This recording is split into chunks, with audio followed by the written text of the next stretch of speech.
नमस्कार दोस्तों, स्वागत है आपका हिंदी नॉलेज शो में। तो दोस्तों, भारत आखिरकार वो काम करने जा रहा है जिसकी जरूरत पिछले 6-7 सालों में हमें कभी नहीं पड़ी। जी हाँ, गेहूं का इंपोर्ट। स्क्रीन पर आप देखिए, रिपोर्ट निकलकर सामने आ रही है कि India consider wheat import from Russia eight discounted price, यानी कि भारत रूस से अनाज खरीदने के बारे में सोच रहा है, वो भी बहुत ही ज्यादा कम दामों में। अब इस खबर को सुनकर कुछ लोगों को चिंता हो रही है कि यार कहीं भारत में अनाज की कमी तो नहीं हो गई जो सरकार इंपोर्ट कर रही है।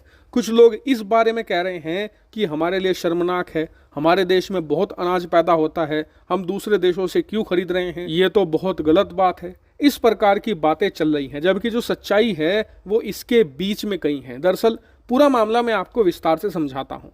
आप सभी लोग जानते हैं कि इस समय रूस यूक्रेन युद्ध की वजह से, इसके अलावा दुनिया भर में जो क्लाइमेट चेंज हो रहा है, ग्लोबल वार्मिंग हो रही है, किसी देश में आप देखोगे कि तूफान आ रहा है, कहीं पर भारी मात्रा में बाढ़ आ रही है, कहीं पर सूखा पड़ रहा है। इसीलिए इस साल जो फसल है दुनिया भर में वो भी अच्छी नहीं हो रही है। इस वजह से दुनिया भर में आप देखोगे कि खाने पीने की चीजों के दाम तेजी से बढ़ रहे हैं।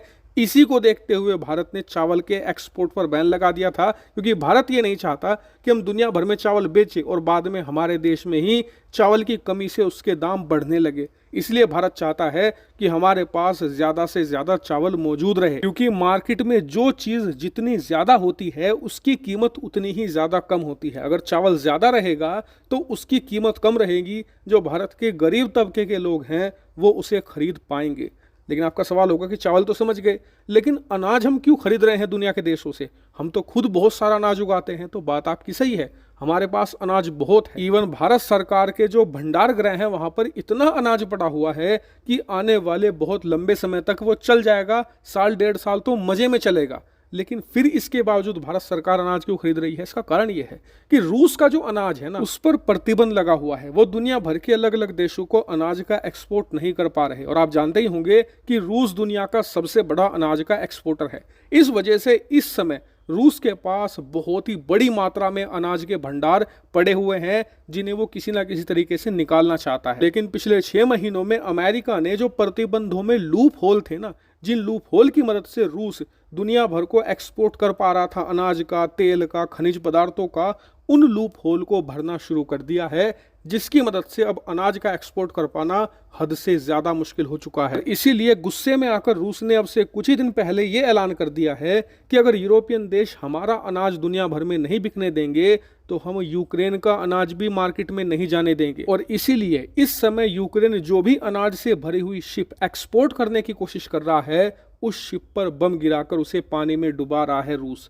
और इसी वजह से यह दुनिया के लिए बुरी खबर है, क्योंकि यूक्रेन दुनिया का 5वां सबसे बड़ा अनाज बेचने वाला देश है। अब आप खुद सोचिए कि दुनिया के 2 ऐसे देश जो अनाज का भयंकर एक्सपोर्ट करते हैं, एक दुनिया में नंबर 1 पर है, दूसरा नंबर 5 पर है, अगर उनका अनाज मार्केट में नहीं जाएगा तो इससे होगा क्या? मार्केट के अंदर अनाज की कमी होगी, जिससे कि उसकी कीमतें भयानक तरीके से बढ़ेंगी। और यही इस समय हो रहा है। अनाज की कीमतें दिन दोगुनी रात चौगुनी रफ्तार से दुनिया के अलग अलग हिस्सों में बढ़ रही है। और बताया जा रहा है कि अगर स्थिति यही रही तो आने वाले कुछ ही महीनों में अनाज की कीमतें एक्सप्लोड होने वाली हैं। यहीं पर भारत को सबसे बड़ा मौका दिख रहा है। दरअसल मौका ये है कि इस समय रूस के पास ताबड़तोड़ क्वांटिटी में अनाज पड़ा हुआ है, जिसे कोई खरीदने वाला नहीं, और रूस उसे हर कीमत पर निकालना चाहता है, भले ही इसके लिए उसे हैवी डिस्काउंट क्यों ना देना पड़े। और भारत यहीं पर मामले को कैच कर सकता है। भारत अगर रूस से अनाज खरीदे तो वो अनाज हमें लिटरली कोड़ियों के दाम में मिलेगा, हैवी डिस्काउंट पर मिलेगा। और इससे भारत को 2 बम्पर फायदे होंगे। पहला फायदा होगा भारतीय जनता को।